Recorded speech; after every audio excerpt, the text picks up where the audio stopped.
Hello everybody. Okay then, I'm continuing today with some of my boiler fittings, and just before I do that, we're still in February and it's been a glorious week. I think today they forecast highest temperature for a February day on record. I think talking about 18 or between 18 and 20 degrees in my part of the country. So I've got all my workshop doors open and I'm not shivering, and it's February, it's like a summer's day. So I digress. I'm moving on to some more fittings on my boiler, but I'm moving away from valve work for a break really. I'm going to do a bit of plating work, start a bit of plating work, and I'm going to do this firebox closure plate and the firebox doors. So there's two doors, one for the fire, one for the ashes and all its associated furniture, and then there's a few catches to make, and then there's this closure plate here. So this is the closure plate.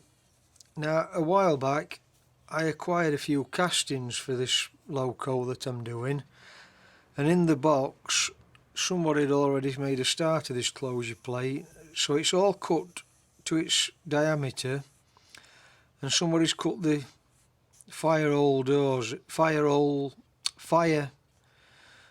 me get that right, the fire hole, the holes in for the fire doors. Yeah, somebody's cut the holes in for the fire doors.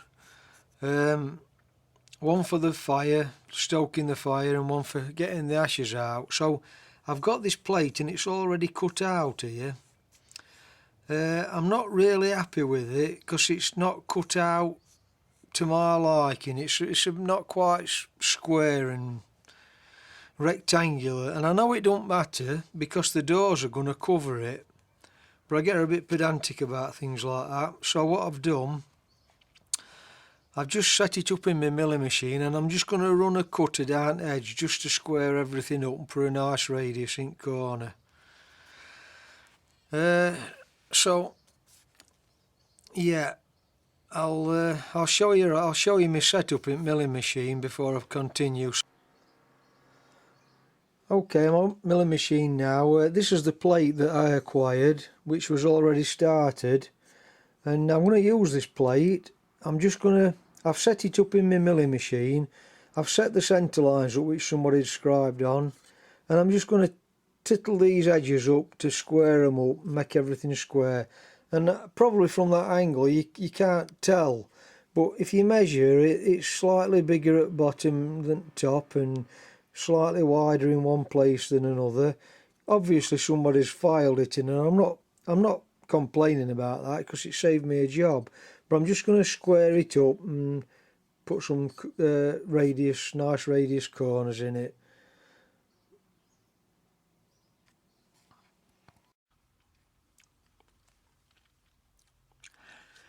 Okay, quick update.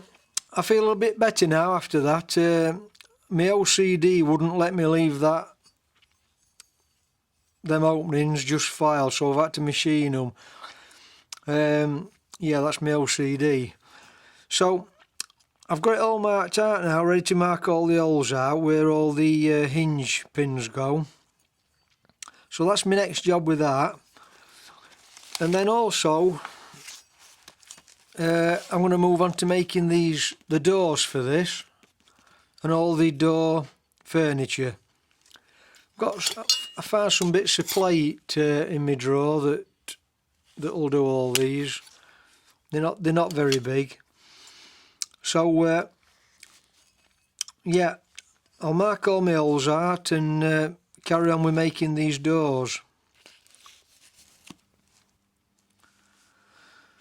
Right, next step, I've got the doors cut out of mild steel and I've got the hinges made, and I've brazed the hinge onto the ashpan door. The fire door hinges are riveted on. So all it is an oblong piece of mild steel, 1/8 thick. The hinge material is 16 gauge I think, which is 48 thou.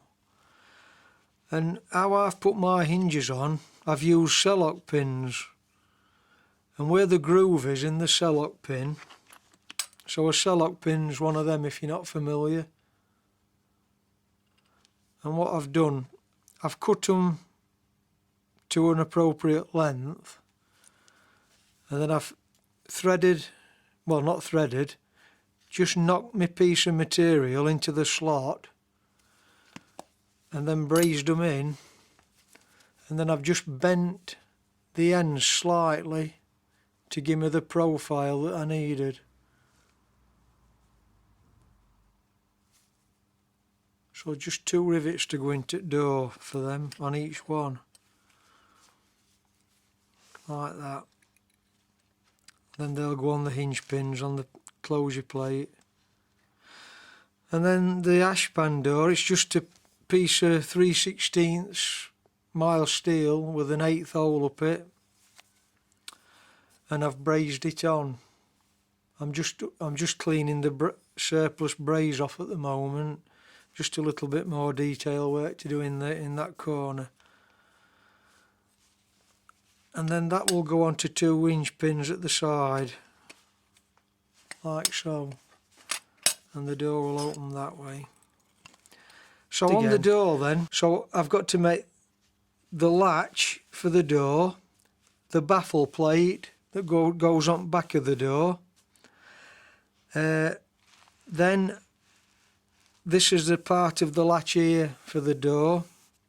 Those are the hinge lugs for both the doors, four of. And then this is the ratchet for the damper plate. So you can, I think it's so you can open it up at different set intervals. That's the ratchet. I've moved on to the hinge bracket now. There's 4 of these, and these little tiny things here. The 3/16 square, the bar that you used to make them, I didn't have any 3/16 bar, so I had some 3/16 plate, and I've cut a piece off 3/16 wide and just filed it up. So I've put these in my forjo, and I've just turned the little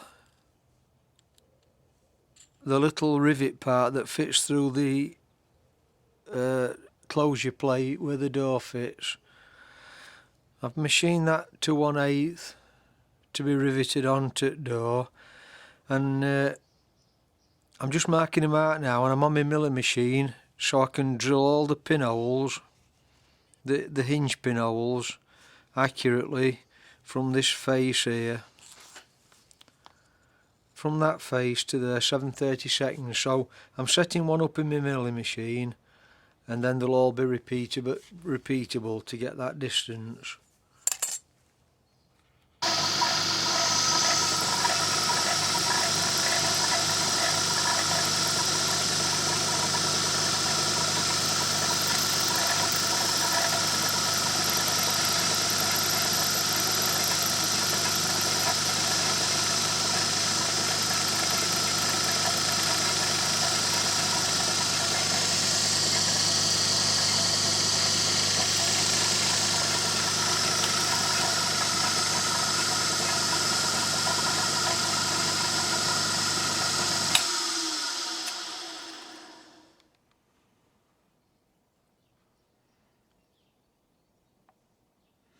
Okay, that's one finished. I'll put the other 3 in now and finish those off.